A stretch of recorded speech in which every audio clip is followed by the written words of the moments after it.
સંકરણના પ્રયોગની વાત કરેલી હતી અને કસોટી સંકરણ વિશે અભ્યાસ કરેલો. તો મેન્ડલે આના સિવાય પોતે જેનેટિક્સમાં બે પોતાના નિયમો આપેલા હતા જેને મેન્ડલના નિયમો તરીકે પણ ઓળખવામાં આવે છે.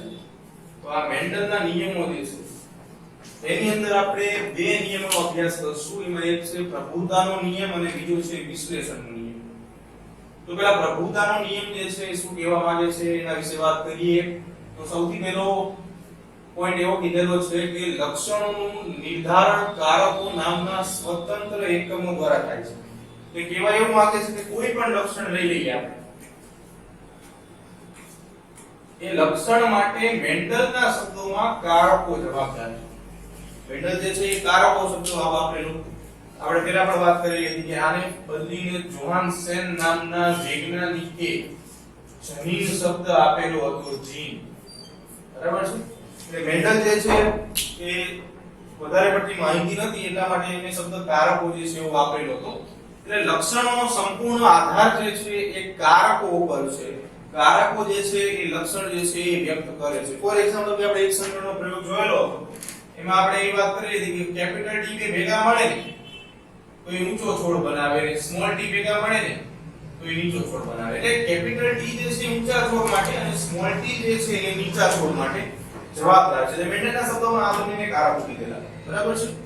સેકન્ડ પોઈન્ટ કે કારકો હંમેશા જોડમાં પેરમાં તમને જોવા મળશે. ફોર એક્ઝામ્પલ કે બે કેપિટલ ટી છે બે સ્મોલ ટી છે ત્યારે આપણે single T single capital T કે સિંગલ સ્મોલ ટી લખતા નથી. એટલે કે પેરમાં આપણે દર્શાવીએ કારકો હંમેશા જોડમાં હશે. નંબર 3 કે જો કારકોની જોડના બે કારકો અસમાન હોય તો તેમાંથી એક કારક બીજા પર પ્રભાવી બને અને એના સિવાયનો બીજો ઘટક જે છે એ પ્રચ્છન્ન બને. તો જો આપણે એ વાત કરી હતી કે આ બંને જે છે ને એ સમયુગ્મી છે. આપણે જે વ્યાખ્યાઓની જોયેલી હતી એક સમયુગ્મી અને વિષમયુગ્મી. આ બંને સમયુગ્મી છે કારણ કે અહીંયા બંને કેપિટલ ટી છે, અહીંયા બે સ્મોલ ટી છે. તો સમયુગ્મી સિવાય બીજો એક પ્રકાર આપણે વિષમયુગ્મી જોયેલો. તો આપણે એ વાત કરતા હતા કે આ બંનેની વચ્ચે પ્રક્રિયા થાય એટલે તમને એક જનીન સ્વરૂપ મળતું હતું કેપિટલ ટી સ્મોલ ટી. તો આ જે છે ને એ વિષમયુગ્મી જનીન પ્રકાર અથવા તો આપણે મિશ્ર જનીન પ્રકાર કહેવાય. તો કેપિટલ ટી સ્મોલ ટી છે. બરાબર છે. તો આ બંને અસમાન છે, બે સરખા. તો મેન્ડલે એવું કીધું કે જ્યારે બે અસમાન ઘટક હોય તો આની અંદર આપણી પાસે બે ઘટકો છે. કયા કયા છે? એક છે આપણી પાસે કેપિટલ ટી અને બીજો છે સ્મોલ ટી. તો કેપિટલ ટી જે છે જે ઊંચા છોડ માટે છે અને સ્મોલ ટી જે છે એ જે નીચા છોડ માટે છે. તો કેપિટલ ટી અને સ્મોલ ટી આ બંને ઘટકો છે એટલે મિશ્ર સ્વરૂપ કહેવાય. તો એની અંદર એક ઘટક જે છે એ પ્રભાવી બનશે અને બીજો ઘટક છે એ પ્રચ્છન્ન બનશે. તો આપણે એ વાત કરેલી હતી કે કેપિટલ ટી બંને ઊંચો છોડ દર્શાવતા હતા, સ્મોલ ટી બે નીચો છોડ દર્શાવતા હતા. પણ જે આપણને પહેલી પેઢી F1 પેઢી મળતી હતી એ કેપિટલ ટી સ્મોલ ટી હતી અને એની અંદર બધા છોડ આપણને ઊંચા મળતા હતા. બધા છોડ તમને કેવા મળતા હતા? ઊંચા મળતા હતા. તો એનો અર્થ એવો થયો કે આની અંદરનો કોઈ એક ઘટક જે છે ને એ પ્રભાવી થઈ ગયો. તો આની અંદર જે ઊંચા છોડ હતા આ પ્રભાવી બની ગયા હતા, યાદ હોય. અને નીચા છોડ હતા એ પ્રચ્છન્ન બની ગયા હતા. બરાબર છે. કેપિટલ ટી પ્રભાવી લક્ષણ દર્શાવી દીધું, સ્મોલ ટી પ્રચ્છન્ન લક્ષણ દર્શાવી દીધું. એટલે જે પ્રભાવી ઘટક છે એ પોતાની અસર દર્શાવે અને પ્રચ્છન્ન ઘટક જે છે એ અસર દર્શાવતા નથી.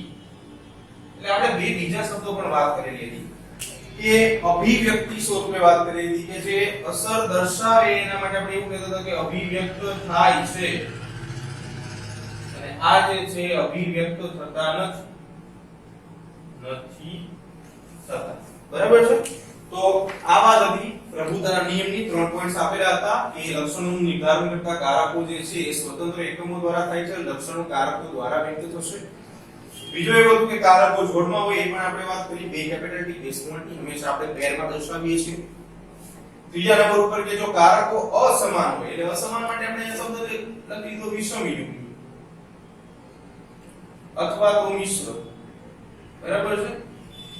તો એમાં શું થતું કે એક કારક બીજા ઉપર પ્રભાવી બને અને બીજું જે છે પ્રચ્છન્ન બને. તો આપણે એવું કહી શકાય કે કેપિટલ ટી ઉપર સ્મોલ ટી ઉપર કેપિટલ ટી જે છે પ્રભાવી બની ગયો. બરાબર છે અને સ્મોલ ટી જે છે શું થઈ ગયો કન્સ્ટ્રક્ટ થઈ ગયો એનું લક્ષણ નથી દેખાડતું ઊંચા છોડ માત્ર કેપિટલ ટી નું લક્ષણ દેખાડે છે હવે બીજો નિયમ શું હતો કે વિશ્લેષણનો નિયમ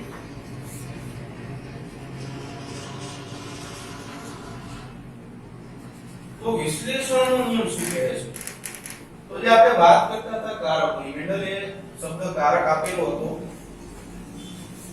તો અહીંયા એવું કીધેલું છે કે એલેલ જે છે મિશ્ર થયા વગર રહે છે તો મિશ્ર થયા વગર રહે છે એની વાત કરવાની છે બીજું કે જે સમયુગ્મી રંગસૂત્ર વાળું બંધારણ છે એમાં સરખા ઘટકો છૂટા પડે પણ જે વિષમ યુગ્મી છે એમાં અસમાન ઘટકો જુદા પડે તો જો કેવી રીતે તમારી પાસે સમયુગ્મી ઘટક કોઈ ધારી લો ફોર એક્ઝામ્પલ હું કેપિટલ ટી ધારી લઉં છું બરાબર છે હવે આ કેપિટલ ટી માંથી બંને કેપિટલ ટી મળશે એટલે સરખા ઘટકો છૂટા પડે છે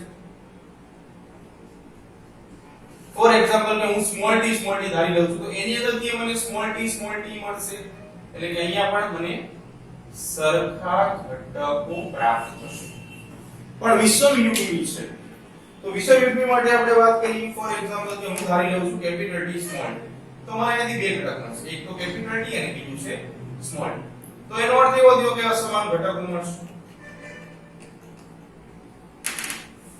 ખ્યાલ આવે છે ઓકે તો એલએન મિશ્ર થયા વગર રહે છે આ શબ્દની વાત કરીએ તો આને ધારીએ કે કેપિટલ ટી સ્મોલ ટી છે તો એવું પણ થઈ શકે કે આપણે એ વાત કરી હતી કે કેપિટલ ટી જે છે ઊંચા છોડના લક્ષણ માટે જવાબદાર છે અને આ જે છે નીચા છોડના લક્ષણ માટે જવાબદાર છે બરાબર છે તો એવું બની શકે ને કે બંને મિશ્ર થાય છે કેપિટલ ટી સ્મોલ ટી ભેગા થાય છે તો છોડ ઊંચો પણ ન આવે અને નીચો પણ ન આવે મધ્યસ્થ ઊંચાઈનો આવે એટલે કે જેને આપણે અર્ધવામન છોડ કહીએ છીએ પણ એવું નથી થતું અહીંયા શું થયું માત્ર એક જ તે સક્રિય બની ગઈ અને છોડ કેવા મળતા હતા આપણને ઊંચા મળતા હતા બરાબર એટલે અહીંયાથી આપણે સાબિત કરી શકાય કે અલેલ મિશ્ર થયા વગર એકબીજા સાથે ભેગા રહે છે બરાબર છે ઓકે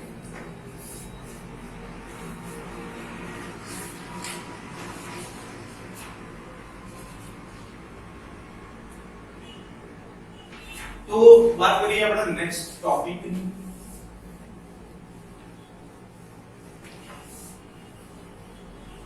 કે જેનું નામ છે અપૂર્ણ પ્રભુતા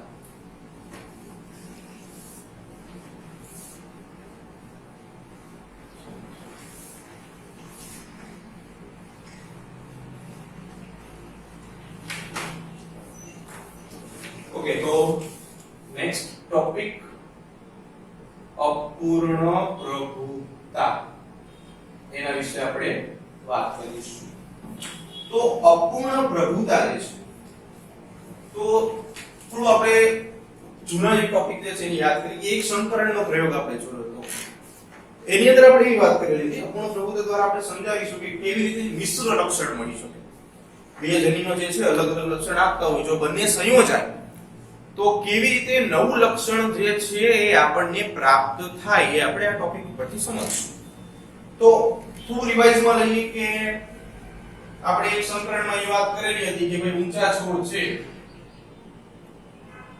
અને નીચા છોડ આ બંનેનું ફલન આપણે કરાવતા હતા તો એને પરિણામે આપણને કેપિટલ ટી સ્મોલ ટી મળતું પણ આ બધા છોડ કેવા હતા ઊંચા મેં આગળ પણ વાત કરી એ મુજબ કે એમાં એવું પણ થવું જોઈએ કે બંનેના લક્ષણો છે તો છોડ મધ્યસ્થ ઊંચાઈ અર્ધવામન મળવો જોઈએ પણ નથી મળતો કેમ કારણ કે બે અસરગ્રસ્ત થતા નથી માત્ર કોઈ એક અસરગ્રસ્ત થાય છે બરાબર છે તો અપૂર્ણ પ્રભુતામાં આમાં શું ડિફરન્ટ છે પહેલા તો અપૂર્ણ પ્રભુતા જે છે એ પ્રયોગ આપણે કોના ઉપર કરીએ છીએ તો બુકની અંદર તમને કીધું છે શ્વાન પુષ્પ ડોગ ફ્લાવર કહેવાય શ્વાન પુષ્પ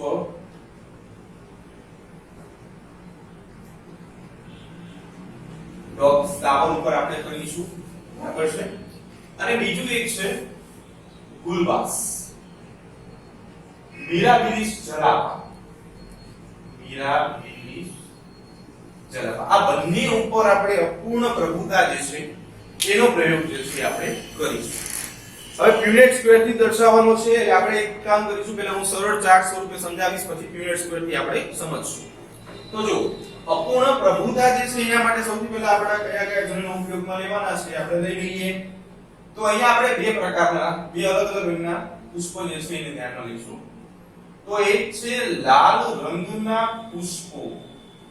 તો લાલ રંગના પુષ્પો માટે આપણે કેપિટલ આર લઈશું. બીજા નંબર ઉપર છે સફેદ રંગના પુષ્પો. બરાબર છે, આપણે પહેલા વાત કરેલી હતી કે રેડ એટલે જો આપણે આર લેતા હોય તો સફેદ એટલે વ્હાઈટ એટલે ડબલ નથી લેવાનું. બરાબર છે, કોઈ એક સંજ્ઞા જે છે એને આપણે કેપિટલ લેટર્સ માં લઈશું, તો બીજી સંજ્ઞા જે છે એને આપણે સ્મોલ લેટર માં લઈશું. બરાબર, તો બીજા નંબર ઉપર સફેદ પુષ્પ છે એટલે કે સફેદ રંગના પુષ્પો. તો એના માટે આપણે બે સ્મોલ આર આવું છે પ્રકાર લઈશું. તો જોઈએ, જો હવે શું કરવાનું છે તો કે પિતૃ જે છે અહીંયા આપણે તો હું ચાર્ટ ફોર્મમાં સમજાવીશ, બાજુમાં તમને પ્યુનેટ્સ પર સમજાવીશ. તો આપણા પિતૃઓ જે છે અહીંયા હું પી લખું છું. તો પિતૃઓ છે આર અને સ્મોલ આર. આ જે છે એ લાલ રંગના પુષ્પો છે, આ જે છે એ સફેદ રંગના પુષ્પો છે. તો સૌથી પહેલા શું થાય તો કે અહીંયાથી કેપિટલ આર, અહીંયાથી સ્મોલ આર. પેલો જે આર છે એ આર જ્યારે આ સ્મોલ આર સાથે જોડાય એટલે કેપિટલ આર સ્મોલ આર આવશે. બીજો આર બીજા સ્મોલ આર સાથે જોડાય એટલે એ પણ કેપિટલ આર સ્મોલ આર આવશે. સેકન્ડ કેપિટલ આર ની વાત કરીએ તો એ કેપિટલ આર જે છે એ આ સ્મોલ સાથે જોડાય તો કેપિટલ આર સ્મોલ આર, અને આ થર્ડ જે છે એ પણ કેપિટલ આર સ્મોલ આર. તો જો આ પ્રયોગ જે છે ને એ એક સંકરણ જેવો જ થઈ ગયો. પહેલામાં પણ આપણે શું કરતા હતા કે બે જે આપણી શુદ્ધ એટલે કે સમયુગ્મની સંગતિ એમાંથી આપણને વિષમ યુગ્મી મળતી હતી. એટલે તમને અહીંયા જે મળે છે ને એ F1 રેડી છે. ચાલો, પણ અહીંયા એવું નહીં થાય કે આ પ્રભાવી થઈ. શબ્દ તે આપણા ટોપિક નો એવો છે અપૂર્ણ પ્રભુતા. તો અહીંયા જે બધા તમને પુષ્પો મળે છે ને એ બધા ગુલાબી પુષ્પો મળશે. ગુલાબી પુષ્પો એટલે કે તો મિશ્ર લક્ષણ મળ્યું. લાલ પણ ન મળ્યા, સફેદ પણ ન મળ્યા, મળ્યા તો મળ્યા ગુલાબી પુષ્પો. તો અહીંયા આપણે ત્રીજો પ્રકાર લખવો જોઈએ કે જે ગુલાબી પુષ્પો છે, ગુલાબી રંગના પુષ્પો એના માટે કેપિટલ આર સ્મોલ આર લઈશું. ખ્યાલ આવે છે? ઓકે, હવે આપણે શું કરવાનું છે તો જે એક સંકરણની અંદર આપણે કરેલું છે એ જ વસ્તુ આપણે કરવાની છે. એટલે કે કેપિટલ આર અને સ્મોલ આર વચ્ચે સંકરણ આપણે કરાવીશું. તો જે સંગતિ આપણને મળી છે F1 પેઢી કેપિટલ આર સ્મોલ આર અને કેપિટલ આર સ્મોલ આર. તો અહીંયાથી આપણને બે અલગ અલગ ઘટકો મળશે, capital R small R. Same to same અહીંયાથી પણ મળશે કેપિટલ આર સ્મોલ આર. તો હવે શું કરવાનું છે તો કે જે આ કેપિટલ આર છે એ કેપિટલ આર અને આ કેપિટલ આર બે ભેગા મળીને કેપિટલ આર બનાવશે. બીજા નંબર ઉપર આ કેપિટલ આર અને આ સ્મોલ આર ભેગા મળીને કેપિટલ આર સ્મોલ આર બનાવશે. ત્રીજા નંબર ઉપર આ સ્મોલ આર અને આ કેપિટલ આર ભેગા મળીને કેપિટલ આર સ્મોલ આર બનાવશે. અને ચોથા નંબર ઉપર આ સ્મોલ આર અને આ સ્મોલ આર બે ભેગા મળીને સ્મોલ આર બનાવશે. વિદ્યાર્થી મિત્રો એક વસ્તુ યાદ રાખવી છે કે જે પ્રભાવી ઘટક છે એટલે કે અહીંયા આપણે કેપિટલ થી દર્શાવેલું છે એને આપણે આગળ રાખી છે, સ્મોલ ને પાછળ રાખી છે. તો કેપિટલ આર એનું લક્ષણ શું છે તો કે આ લાલ રંગના પુષ્પો આપશે. જે આપણે ઓલરેડી અહીંયા દર્શાવેલું છે કે લાલ રંગ માટે કેપિટલ આર યુઝ કરીશું. કેપિટલ આર સ્મોલ આર તો એના માટે શું છે તો કે ભાઈ ગુલાબી રંગના પુષ્પો છે. તો આ બંને જે છે એ બંને ગુલાબી રંગના પુષ્પો બને. સ્મોલ આર બરાબર શું લીધું તો કે સફેદ રંગના પુષ્પો.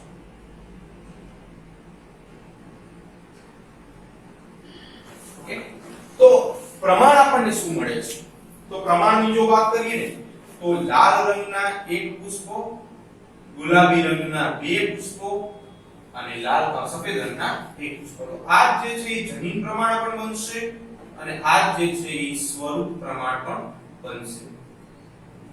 જનીન પ્રમાણનો રેશિયો અને સ્વરૂપ પ્રમાણ જે છે બંનેનો રેશિયો અહીંયા જે છે એ તમને સેમ ટુ સેમ મળશે 1:2:1.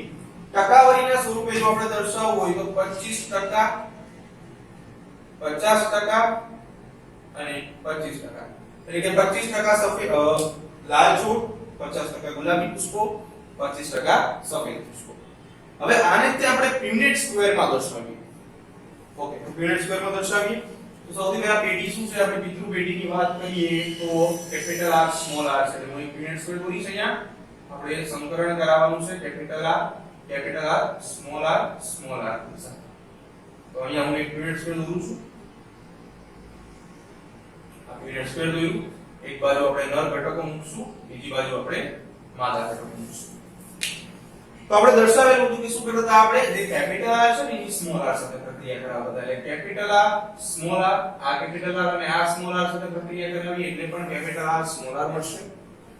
આ કેપિટલ R અને સ્મોલ r સાથે પ્રક્રિયા કરાવી તો પણ એ મળશે. આની સાથે આની પ્રક્રિયા કરાવી તો પણ એ મળશે. એટલે આનો અર્થ એવો થયો કે આપણને બધા પુષ્પો જે છે F1 પેઢીમાં કેવા મળ્યા?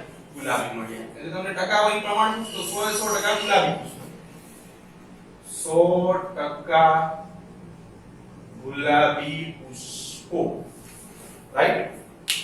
એવી રીતે આપણે F2 પેઢીની વાત કરીએ તો F2 પેઢીમાં આપણે શું કરતા હતા? તો F2 પેઢી માટે પણ પીનેટ સ્ક્વેર આપણે દોરવું પડશે. તો અહીંયા હું પીનેટ સ્ક્વેર દોરું છું. પીનેટ સ્ક્વેર આપણો બની ગયું છે. તેમાં પણ આપણે એક બાજુ નર જનીન મૂકશું, બીજી બાજુ માદા જનીન મૂકશું. તો શું થશે? જો કે પહેલા કેપિટલ R અને કેપિટલ R બે વચ્ચે સંકલન થાય એટલે કેપિટલ R મળે. કેપિટલ R અને સ્મોલ r વચ્ચે થાય તો કેપિટલ R સ્મોલ r મળશે. સ્મોલ r અને કેપિટલ R વચ્ચે તો કેપિટલ R સ્મોલ r મળશે. સ્મોલ r અને સ્મોલ r સાથે સ્મોલ r મળશે. તો કુલ ઘટકો આપણને કેટલા મળ્યા? તો કે r small r small r 1 2 3 અને 4. તો એની અંદર કેપિટલ R જે છે એ લાલ રંગના પુષ્પો, આ બંને ગુલાબી રંગના પુષ્પો અને આ એક જે છે એ સફેદ રંગના પુષ્પો. તો આ રીતે આપણે અપૂર્ણ પ્રભુતા જે છે એના વિશેની માહિતી જે છે એ આ રીતે આપણે મેળવી શકાય. બરાબર છે?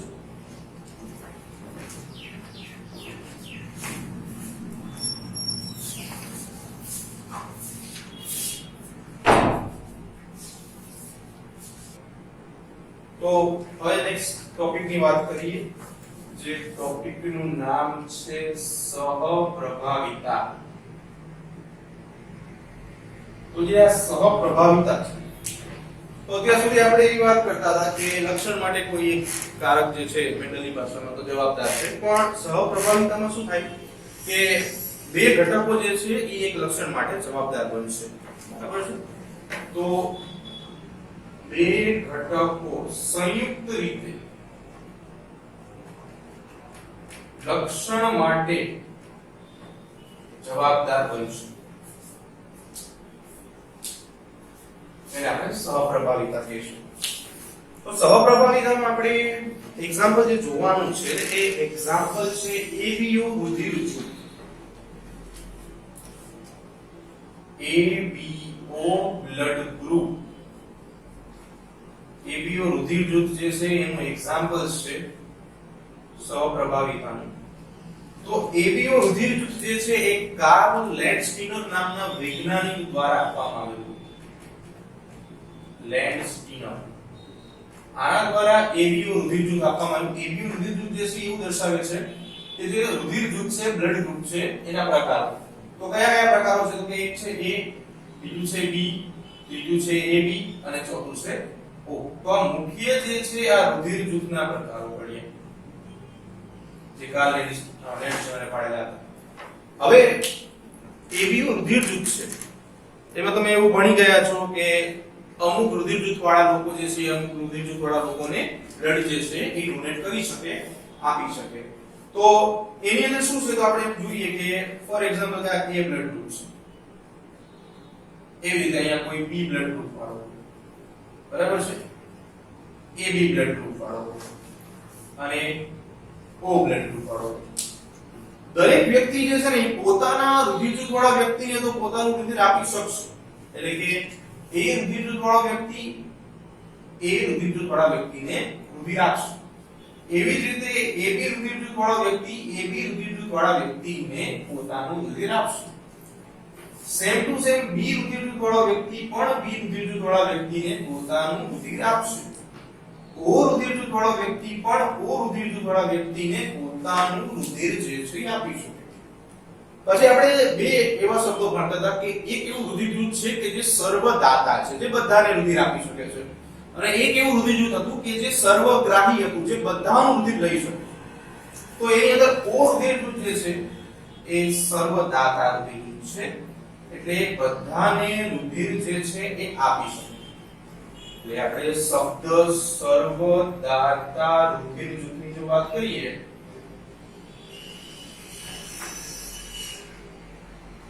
તો આનો અર્થ એવો થાય, અને એક છે સર્વગ્રાહી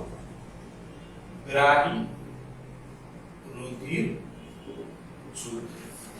સર્વદાતા રુધિર જૂથ જે છે એ દરેક વ્યક્તિને, દરેક રુધિર જૂથ વાળા વ્યક્તિને રુધિર જૂથ આપશે, અને એ છે O. અને સર્વગ્રાહીમાં AB, એટલે AB જે છે એ દરેક વ્યક્તિ પાસેથી પોતાનું રુધિર, બીજાનું રુધિર જૂથ જે છે લઈ શકે, બરાબર છે. તો આજે આપણે જે ફેરફારો જોઈએ છે કે અમુક રુધિર જૂથ લઈ શકે, અમુકને આપી શકે, તો એ શેના ઉપર છે? તો બે શબ્દ છે એન્ટીજન, એન્ટીબોડી, જે આપણે ભણી ગયા છીએ. એન્ટીજન અને બીજા નંબર ઉપર છે એન્ટીબોડી. હવે પહેલા તો રુધિરની અંદર એન્ટીજન અને એન્ટીબોડીનું સ્થાન નક્કી કરી લઈએ આપણે. તો રુધિરમાં એન્ટીજન જે છે એ રક્ત કણોની સપાટી, રક્ત કણ કે જે તમે red blood cells, red blood corpuscles તરીકે ઓળખો છો, એરિથ્રોસાઇટ્સ તરીકે ઓળખાય, બરાબર છે, લાલ રુધિર કણો તરીકે ઓળખો છો.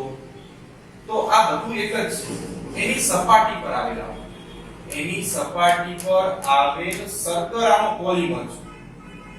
શર્કરાનો પોલિમર જે છે ને એ એન્ટીજન છે.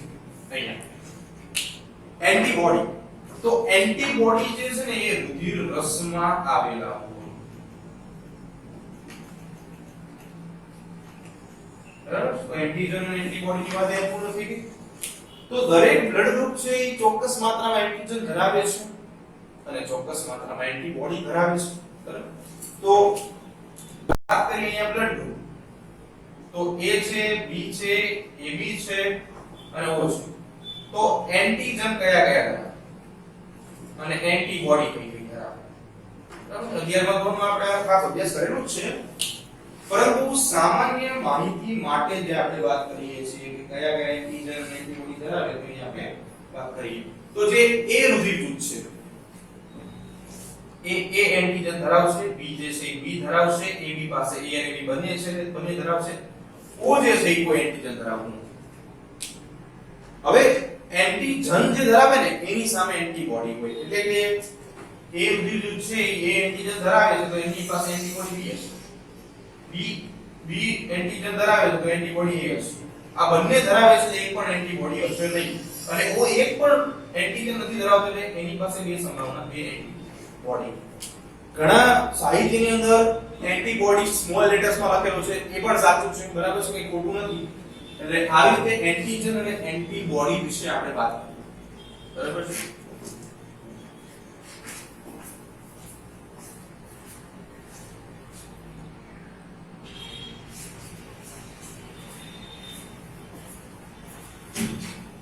ઓકે, તો સહપ્રભાવિતામાં જ આગળ વધીએ. તો આપણે એ વાત કરી હતી કે ABO રુધિર જૂથ એ સહપ્રભાવિતાનું ઉદાહરણ છે, પણ હવે આપણે પિતૃઓ જે છે એટલે કે માતા પિતા એમનું જે બ્લડ ગ્રુપ હોય છે એ અને બાળકનું બ્લડ ગ્રુપ જે છે એ મેચ થતું હોય, બરાબર છે. તો એના વિશે અભ્યાસ કરવાનો છે કે કેવી રીતે પોસિબલ બને છે. તો સૌથી પહેલા આપણે બ્લડ ગ્રુપ અને એની અંદર આવેલા અલેલ્સ વિશે વાત કરીશું. તો જો અહીંયા હું બ્લડ ગ્રુપ લખું છું અને એની અંદર આવેલા અલેલ્સ જે છે એની આપણે વાત કરીશું. તો બ્લડ ગ્રુપ આપણે જોયું કે A B AB અને O છે. તો સૌથી પહેલા જે A બ્લડ ગ્રુપ છે એની અંદર બે અલેલ્સ આવેલા હોય છે IA IA. B ની અંદર બી બે હોય IB IA. AB જે છે એમાં IA અને IB હોય અને O માં સ્મોલ I હોય. આના સિવાય બીજી એક વાત કરીએ તો A અને B ની અંદર IA small I IB small આવા અલેલ્સ જે છે તમને જોવા મળશે. તો આ અલેલ્સ ઉપરથી આપણે કેવી રીતે પિતૃમાંથી બાળકનું રુધિર જૂથ જે છે એ નક્કી કરી શકીએ એના વિશે આપણે વાત કરવાની છે. તો આખું કોષ્ટક જે તમને બુકની અંદર પણ આપેલું છે અને આપણે સોલ્વ કરવાનું છે.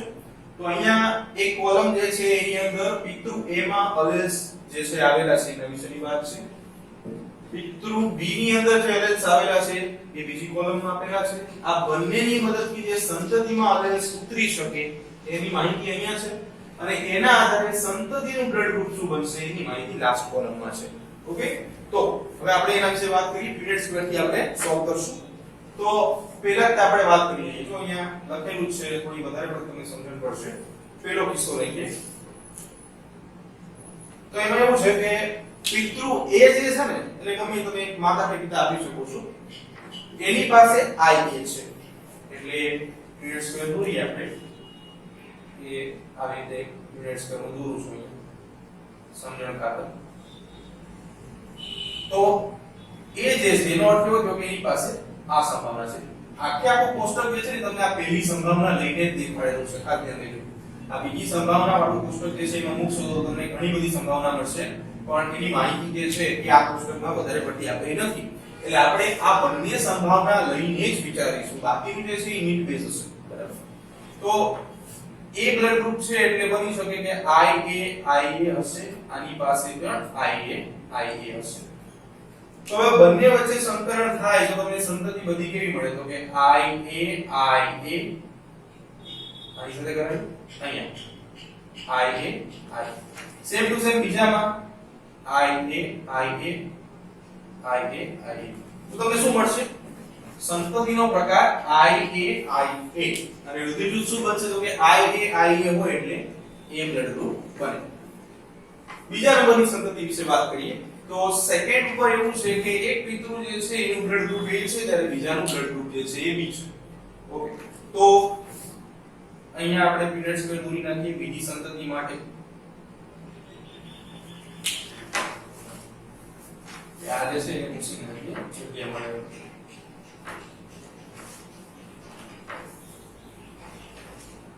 તો જે બીજી સંભાવના છે સેકન્ડ તો આ પીરિયડ સ્ક્વેર આપણે દોરી લીધો અહીંયા.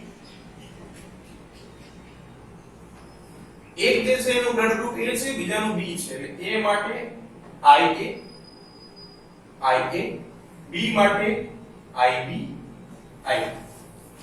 હવે શું થાય તો કે A વાળો જે છે અને B વાળો તો A અને B બે ભેગા થશે એટલે IA IB એવી રીતે ફરીવાર IA IB ફરી વખત A જે છે B સાથે IA IB અને IA IB ટોટલ તમને બધી સંતતિ કેવી મળશે AB ની મળશે.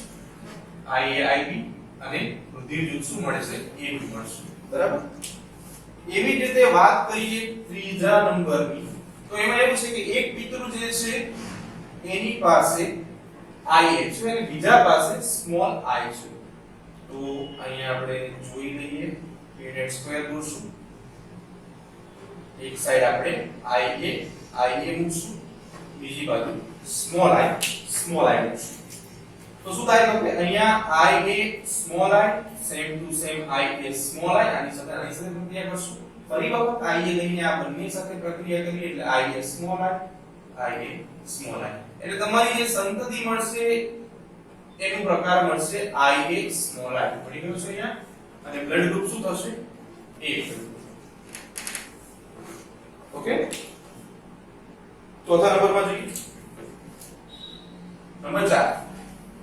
એમાં એક એવું છે કે એક સંતતિ જે છે એ IB એક પિતૃ અને બીજા પિતૃ જે છે IA ધરાવે છે.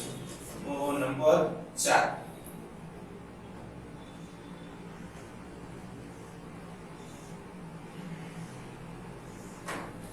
પહેલું પિતૃ જે છે IB ધરાવે છે. IB IA બંને વચ્ચેની પ્રક્રિયા કરીએ તો આપણને મળે IAIB IAIB અને એની સાથે પ્રક્રિયા ફરી વખત આની સાથે પ્રક્રિયા પછી IAIB ટોટલ તમને બધી સંતતિ કેવી મળે IAIB એટલે કે બ્લડ ગ્રુપ થશે મળી ગઈ સંતતિ બ્લડ ગ્રુપ AB. નંબર 5 એક પિતૃ IB બીજો પિતૃ બી IB બહુ ઈઝી થઈ જશે આપણા માટે. યુનિટ સ્ક્વેર દોરશું સીધી સીધું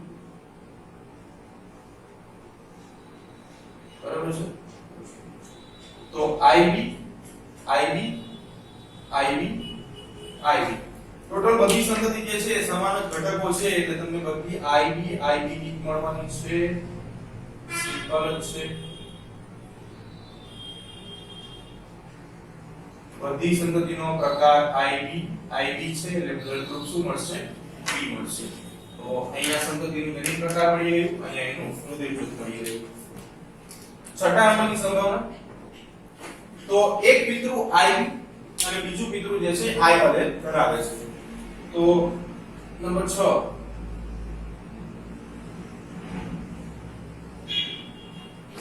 શું છે તો કે એક IB છે તો અહીંયા આપણે IB દર્શાવીએ અને બીજું સ્મોલ I તો બંને જોડાય તો IB સ્મોલ I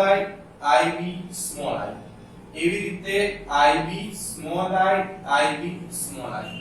તો IB સ્મોલ I એટલે કે B રુધિર જૂથ જે છે એ સંતતિનું મળશે આ જનીન પ્રકાર અને આ રુધિર જૂથ. શેની સંભાવના સાતમા નંબરની એમાં જોઈએ તો બંને પિતૃઓ I જનીન પ્રકાર ધરાવશે તો એ પણ ઈઝી બનશે બરાબર છે. સરખું હશે તો બહુ ઈઝી બનશે તરત જ તમારે જવાબ આવી જશે. બે સાઈડ આપણે I લીધી તો અહીંયા શું મળશે તો કે સ્મોલ I ફરીવાર સ્મોલ I એટલે પ્રકાર મળશે સ્મોલ I એટલે બ્લડ ગ્રુપ શું મળશે O મળશે બરાબર છે. તો આવી રીતે તમે બે પિતૃઓ પર મળેલા જે જનીનો છે બરાબર છે અલેલ્સ છે એની બધી સંતતિ જે છે એનો પ્રકાર પણ શોધી શકો અને સાથે સાથે રુધિર જૂથ વિશે પણ તમે માહિતી મેળવી શકો બરાબર છે.